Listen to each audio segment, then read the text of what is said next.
Welcome to Author Talk at CBS News. I'm Jeff Glor, joined today by the great Stephen Fry and the equally great Charlie Rose. What a pleasure. First time for both gentlemen. Thank you very much for being here. Stephen, the new book is called The Fry Chronicles, which picks up after your first autobiography. That's right, yes. My first autobiography was a childhood biography, essentially. But I had a childhood full of Sturm and not a little Drang. I was expelled from many schools. I ended up in prison. I was, you know, as it were, we left the story with me, as it were, curled up in the corner of a prison with the shadows of the bars on me and the straw and the rats. And I was going to say, you know. literally describe your teenage years as love, shame, theft, scandal, expulsion, attempted suicide, fraud, arrest, imprisonment, and sentencing. Yes, and they all come from the first, which is love, I think, to be perfectly honest. I fell in love, and you know what it's like when you're a teenager and you fall in love. If you're a gay teenager and it's the 1970s, it's just overwhelming, and it threw me off course. It was like a planet thrown out of its orbit. I could no longer be a normal kid revolving the sun, doing his sums, going to his classes, thinking normally. Everything in my life changed. So what did you do that got you back on track so that you're now described in some circles as a Renaissance man? I think I read. I couldn't believe, well, I could either believe I was uniquely cursed as a pervert and a freak and someone who should be, you know, burned or whatever, or that what I felt must be true because I felt it. It's a sort of poetic feeling. If you feel it, it's true. It's a Keatsian phrase, you know. And so I discovered Oscar Wilde in the school libraries. I read about his biography. I read about his works, the circle around him. And from bibliography to bibliography, I leapt like a chamois leaping from rock to crag to rock on a mountain, and discovered the world of literature and art, and discovered that some of the greatest people who've ever lived shared my sexuality, that it wasn't that big a deal for them. Of course, for some of them it was. It ended in suicide in some cases. But for others, they just moved to countries that were more you know, and these days, thank goodness, we live in a slightly less mad world. How would you describe your writing style?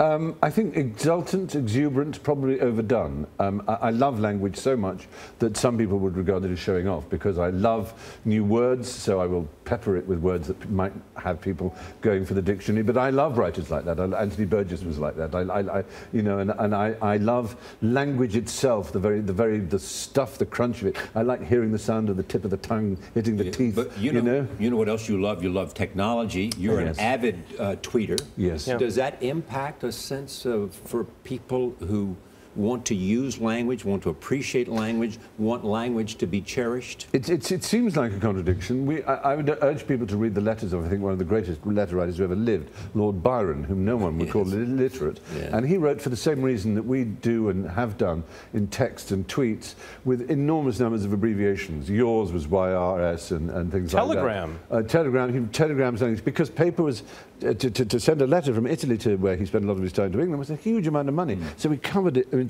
everything was compressed, but that didn't mean he couldn't write when he needed to. The problem with the world often is everyone thinks a thing is all one thing or it's all or nothing. You know, when the elevator was invented, stairs didn't disappear. When the radio was invented, books didn't disappear. When movies were invented, radio didn't disappear. When the TV was invented, everything complements. It enriches our lives, and I think. You know, I was lucky enough, this book, The Fry Chronicles, was the first book in English history to be #1 in 5 separate categories in the same week, because it was #1 book, it was #1 audiobook, it was #1 enhanced ebook, #1 ebook, and #1 app. So all in one go. So these things can coexist. Is there one book that's influenced you more than any other in terms of who you are? How you live, what you think? What a good question. I think probably Under the Volcano, oddly enough, although it's a very bleak book, and it's a warning about the kind of person I don't want to be. I think it's an intense book that, like Ulysses, another favourite book, takes place all in one day. Malcolm Lowry was the Canadian-British author. It's about a drunken consul on the day of death in Mexico. There's something I find about it quite hypnotically magnificent, and I go back and reread it a lot. But then my favourite rereading is P.G. Wodehouse, just for joy. Yeah. You've got to have cake as well as lots of stodgy stuff. You're in the new Sherlock Holmes movie playing Robert Downey Jr.'s brother. Sherlock Holmes' brother. Were you a Doyle fan growing up? Always. In fact, it got me into trouble. It got me expelled from one of my schools. I was the youngest member of the Sherlock Holmes Society of London, and I used to get permission to go to London and deliver rather pompous papers on the canon, as the body of work is known. And I got permission from my housemaster. Thanks to J.K. Rowling, people now know what a housemaster is. It's confusing, but it's basically, I went to a sort of Hogwarts for muggles, and I got the permission slip to go to London, and I discovered cinema. I did the Sherlock Holmes evening, and then I suddenly saw Cabaret, Godfather, Fritz the Cat, and I went in cinemas and watched them again and again, and was 4 days late back home and expelled. Speaking of Rowling, by the way, the voice of all the Harry Potter books. Yes. On the audiobooks. Stephen reads all of them. I do. That was quite an undertaking. That was extraordinary. Well, the funny thing was, when I was asked to do it, I said, there's a children's story, do you want to read it? And I had a week off, and I thought, children's stories are morning, you know, and The Cat was very nice. The end. You know, I thought, so that'll be fun. This manuscript to write, right. It was 90,000 words, which is an adult-length novel.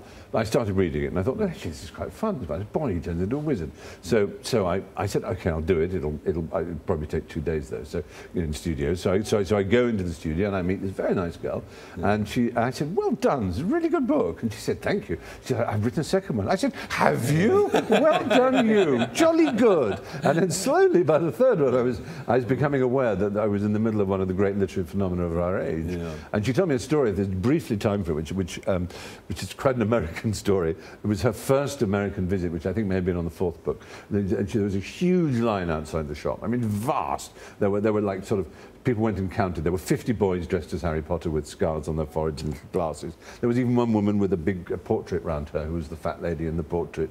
There were, people dressed up. It took hours and hours to do the signing. Every now and again, someone would give her a little package, and one of the people from her agents or the bookshop would snatch the package away, say thank you, and put it in a pile. And Joe, who's very, very polite, Joanne Rowling, was very sweet, and said thank you. And eventually, after hours of signing, with her fingers almost falling off, she'd signed the last book, the last person had gone, and she turned and she said, by the way, you were a bit rude to some of the people who gave me things. And they said, oh, Joe, these people have written their plot lines for the next Harry Potter book. And when your next one comes out, they will say, I had the idea that Ron should fall in love with Hermione, and I gave you it, and you stole it, and you owe me $100 million. Whereas we can depose that you never touched, your fingerprints will not be on the envelope, they've gone straight into a safe, they've been deposed by lawyers, never to have been read by you, so you will not have that worry. And she suddenly thought, I don't think this is normal for children's writers, and that's what took her into a whole new world. There's also this. What is the distinct difference between this, to be American and to be British? Such a good point. I express it like this: the difference between an American saying, only in America.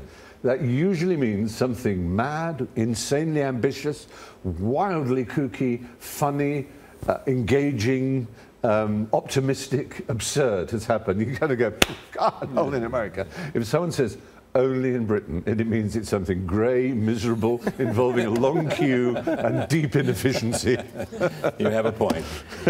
Stephen Fry, it is always a pleasure to see you, sir. Thank you very much for joining us here. Charlie, thank you very much for being here as well. I'm Jeff Glor. You've been watching Author Talk on CBS News.